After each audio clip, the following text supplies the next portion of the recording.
Happy Singles Day, everyone. It is Valentine's Day. If you're like me and you don't have a date, hey, don't worry, we have Lost Ark. Sorry I missed the usual upload Saturday. It weighed on me to take the day off to rest, but if you are new to the channel, seeing this for the first time, hi, my name is Splurky. I like to cover Lost Ark, Genshin Impact, and Monster Hunter content, and if you could please consider subbing to the channel and leave a like, it would help me out a lot. Alright, now that I can actually talk, let's discuss Lost Ark. There were some social media influencers that were saying Lost Ark is overrated or overhyped or WoW is better. I just want to say that, everyone is allowed to have their own opinions, and, even if they're wrong, they're allowed to have them. I'll give a game praise when it deserves it. And honestly, this game deserves it more than any other MMO I've ever played. And I mean that. The questing is fine. It's MMO questing, which is never anything insane, but it's fine, and it's a lot better than most MMOs, just off the fact that combat in the game is really amazing. Even as a bard, it feels really good to press all of my damaging buttons. So in comparison, let's discuss Lost Ark versus World of Warcraft. World of Warcraft gear progression and most MMO progression is pretty linear. So what I mean by this is you do a dungeon, get its gear. You do a harder dungeon, get its gear, so on, and there you go. That's how you get gear. That's how you get to the in-game raids. It always left me wanting a little more from it, to be honest, because it devalued doing some of the other things, like exploring other small parts of islands or anything like that in the World of Warcraft areas. It just made me feel like I needed to only be doing dungeons and only be doing raids, which kind of made me a little stale with the game. So in Lost Ark, let's say you just hit level 50. You just did the quest line in Vern, so now you're doing your Chaos dungeons, and you're in full 302 gear. And from there you're getting Harmony Shards, which is a currency. At the top of the screen, you're getting Harmony Leap Stones, which are used to hone your gear. So you use shards to level the gear, then Leap Stones to hone it.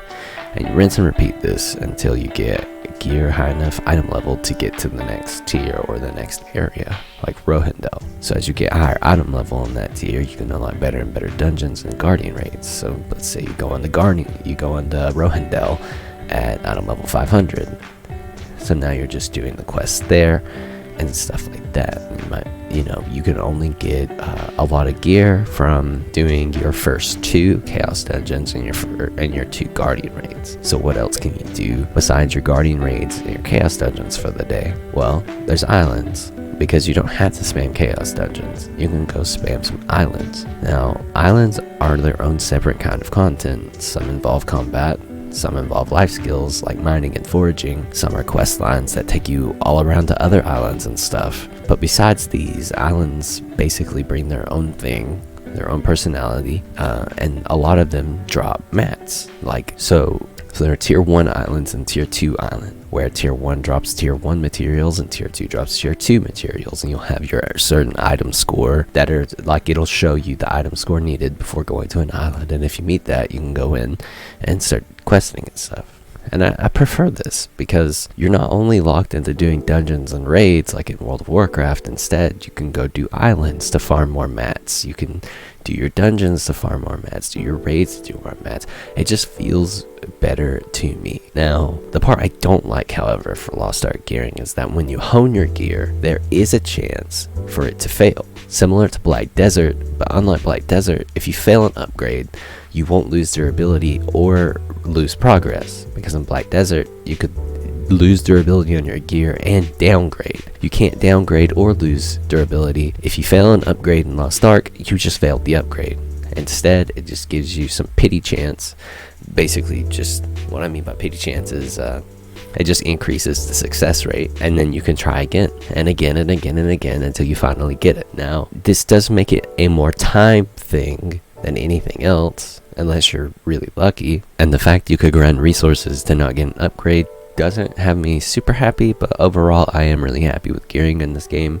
It hasn't been very painful. It's been pretty fun. I enjoy doing the islands, so I like it a lot more. In World of Warcraft, the only way to change the identity of your build from whomever else's build is through your talents. And that's the only way to affect your abilities or passes, but most of the time, out of each of the different tiers of talents you can pick in WoW, there's only one option that's really usable because it's so much standout better than the other two that if you don't use that massively better one, then it feels like an extreme loss. In Lost Ark, however, you don't have that.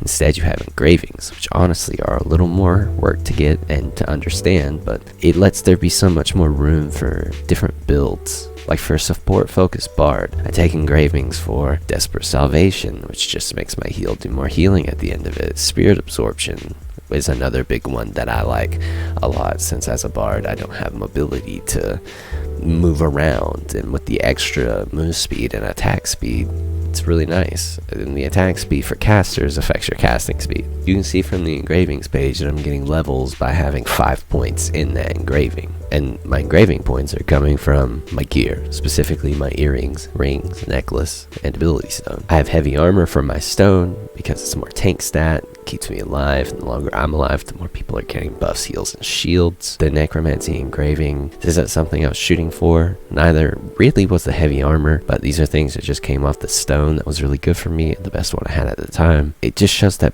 builds are really flexible, and there's more to do with your build with tripods and engravings than in World of Warcraft could, because we see I have two setups. One is for support, one is for DPS, which DPS Bard isn't great, by the way. I just have this for when I'm focused on solo questing and stuff like that. So I'm only going to discuss the support build because it's a good set and forget build so you understand the class a little more. For Sound Shock, I like running Maintain Explosion or Quick Prep, and for the second row, for support, I really like Sacred Shock because it just leaves the enemy marked for 2 seconds, making them take more damage from my group. It's just a good ability. It has 6-second cooldown, so you can be poking bosses all the time with it, keeping that damage buff up. And when we take a look at Wind of Music, this is where shielding comes in, because I didn't even know bards could shield until I researched it into this more. For Wind of Music, I like Quick Prep, Melody Increase, and of course Wind of Protection, which is where the melee bard shield is. You can swap the Melody Increase to damage reduction if you feel you're getting yourself in bad positions more, but I do like the meter gain better. You see what I'm saying though? Between tripods and engravings, the flexibility for classes in this game is really noticeable and really fun. I really like all the different builds that you can play around with. Also in PvP in this game, I know I've said it a million times, but it is equalized, so no one can just overgear you and one-shot you, and when you're in the arena, you're not going to get instantly killed by any class in the game. You get a lot of time to counterplay combos and stuff to play back, versus in WoW, if a rogue opens on you a cheap shot and then he kidneys you and then you trinket the kidney, then they're just going to gouge you out of the trinket, and then they can blind you, set there, wait for the re-stealth, and then get another full cheap shot open on you and kill you in the blink of an eye. Feels good, man. And sure, the game isn't perfect and it's a slow burner, because until the end game, the game doesn't really become this amazing masterpiece, but once you hit in game, it really clicks. And if you're an MMO player, then it's gonna be amazing. And don't think that I'm just making this video to talk badly about World of Warcraft, because I have very fond memories of World of Warcraft. Some of my most treasured memories and friends are from World of Warcraft. Just simply as a game though, Lost Ark is a better game through and through. World of Warcraft has been severely lacking. But if you want to play WoW, play WoW. If you want to play Lost Ark, come play Lost Ark with us. It doesn't matter what you enjoy, just as long as you're enjoying something. I'm going to try not to miss another upload now that I can actually talk. Let me know in the comments below, what are you playing?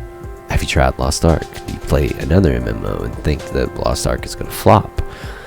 Let me hear some thoughts in the comments below. If you haven't hit that sub button and want to hang out with me more on the channel, please consider doing so. If you like the video, please leave a like.